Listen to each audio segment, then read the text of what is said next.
அந்த கோயில் இவ்வளோ பிரம்மாண்டமாக கட்டியிருக்கீங்க. இதோட வடிவமைப்பு வந்து இது வந்து சித்தர் சொன்னதுதான். சரிங்க. இதுக்கு என்ஜினியர் என்பது வந்து இதுக்கு வடிவமைப்பு கிடையாது. சித்தர் சொன்னதை ஞாபகத்தில் வச்சு அவர் என்ன கோணத்தில் செய்யணும், அந்த மற்ற கோயில் மாதிரி பொம்மை வைக்கிறது அது வைக்கிறதா வைக்கக்கூடாது. ஒரு குட்டி அரண்மனை போல் இருக்க வேண்டும். அது மாத்திரம் இல்லை, அந்த விக்கிரகம் வந்து அரச கம்பீரத்தில் இருக்கணும். அரசன், அதாவது கேட்ட உடனே கொடுக்கறது அரசன். கடவுள் வந்து கொஞ்சம் லேட்டாக கொடுப்பாரு. இவர் வந்து அரசன்னா என்ன செய்வார், ஒரு மந்திரிகிட்ட போனோன்னு உடனே லெட்டர் கையெழுத்து போடுவார். நம்ம வந்து வேற எங்கேயாவது போனோன்னா உடனே அது கிடைக்காது. அந்த மாதிரி உடனடியாக நன்மை கிடைக்க வேண்டும் என்பதற்காக அரச தர்பாரிலே இந்த இடம் இருக்கணும். ஒரு குட்டியாக, அது அந்த தோற்றம் அரண்மனை தோற்றமாக இருக்கணும். அதில் இருக்கிற விக்கிரகமும் அரண்மனை அரசனை போல் இருக்க வேண்டும். கேட்டோன்னே கொடுக்கணும். இதுதான் காரணம், வேற எந்த காரணமும் கிடையாது. ஐயா வணக்கம். வணக்கம் ஐயா. உங்களை பற்றி ஒரு அறிமுகம். நான் இப்போ வந்து ஒரு ஜோதிடர். என் பெயர் கோவை மூகாம்பிகதாசன் என்று பெயர்.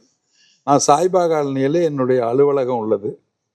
நான் வந்து இந்த வானசாஸ்திரம் படித்தது அனைத்துமே வந்து கேரளாவில் தான். அப்போ கேரளாவில் இருக்கிறது நம்பூதிரிகள் தான் அதிகமாக அங்கே படிப்பாங்க வானசாஸ்திரம். அந்த இதில் தமிழகத்தை சேர்ந்த நான் ஒருவன் அந்த வானசாஸ்திரத்தை பயில வேண்டிய ஒரு கட்டாயம் ஏற்பட்டது. அப்படி இருக்கும்போது எல்லோரும் சேர்ந்து நாங்கள் இமயமலை சென்றோம். அப்போது ஒரு சித்தர் 1974 ஜூன் 19 அன்று இமயமலையில் நாங்கள் இருக்கும்போது அந்த சித்தர் என்னை மாத்திரம் கூப்பிட்டு சொன்னார், நீ எதற்காக இங்கு வந்துள்ளாய் என்று ஒரு கேள்வி எழுப்பினார். நான் சொன்னேன், எதற்காக இல்லை, என் நண்பர்கள் கூட்டி வந்தார்கள், அதனால் வந்தேன். இல்லை, ஏதாவது கோரிக்கையோடு இருக்குள்ள, எனக்கு எந்த கோரிக்கையும் கிடையாது, அவர்களுடைய செலவில் நான் இங்கே வந்திருக்கேன் அப்படின்ட்டு. உன்னோடு ஒரு 10 நிமிடங்கள் உன்னோடு உரையாட வேண்டும் என்று சொன்னார். அப்போ அவர் முதல்ல இந்தியில் பேசினார். இந்தி எனக்கு தெரியாத காரணத்தினால் திருப்பி அவர் மலையாளத்திலே பேசினார். அப்போது அவருடைய வயது என்னுடைய கணிப்புப்படி ஒரு 100 வயதை தாண்டி இருக்கலாம். அப்படிப்பட்ட ஒரு முதியவர். அப்போது சொன்னார், நீ இந்த பிறவியில் ஒரு காரியத்தை நடத்துவதற்காக இந்த பிறவி நீ எடுத்திருக்கின்றாய். அது வந்து கொங்கு மண்டலம் என்ற இடத்துல நடக்கும் என்றார். இப்போ இந்த கொங்கு மண்டலம் என்பது எனக்கு கோவை மாவட்டம் என்பது எனக்கு தெரியாது.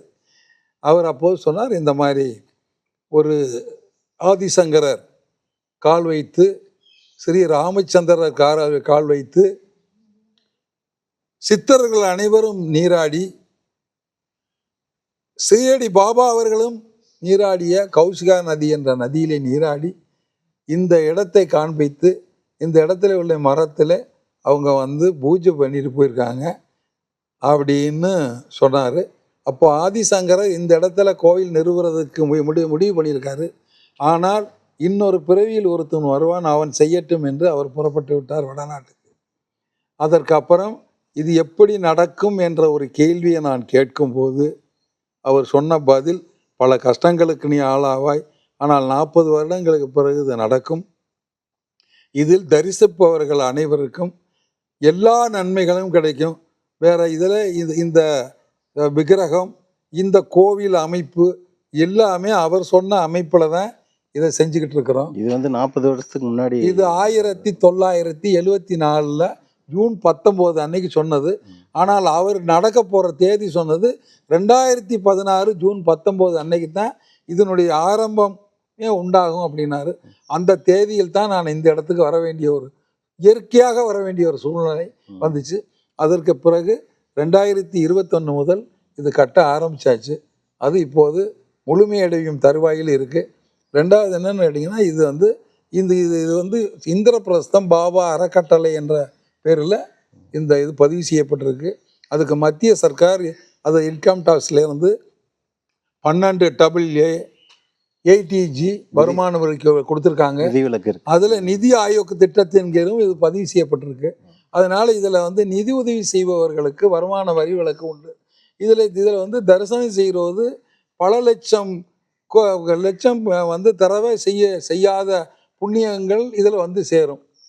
அதனால் இது காசுக்காக பணத்துக்காக செய்ய வேண்டியதல்ல, இது மக்களுடைய நன்மைக்கு. அது மாத்திரம் அல்ல, சில இந்த NEET exam, IAS IPS coach இதெல்லாம் வந்து இந்த பழங்குடி இனத்தவர்களுக்கு கிடைக்கிறது இல்லை.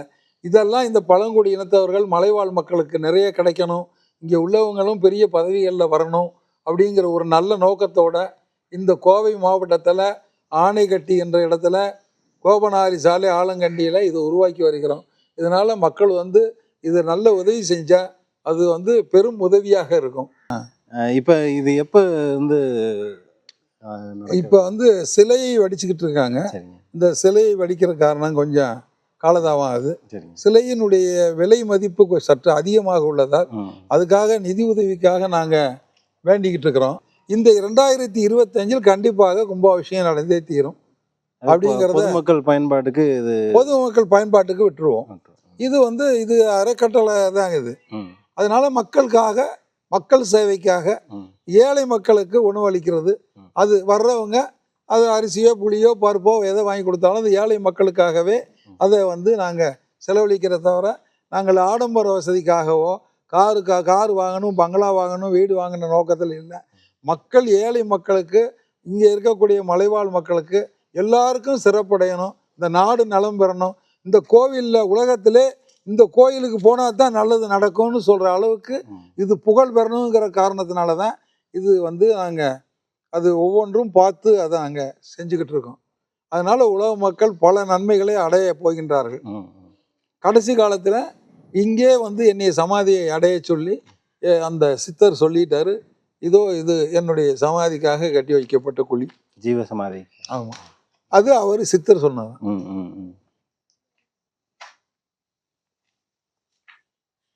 சரிங்க. உங்களோட பணிகள் வந்து சேவை தொடர்றதுக்கு எங்கள் சேனல் சார்பாக நன்றி. வணக்கம். கோவை மூகாயுதாசன்.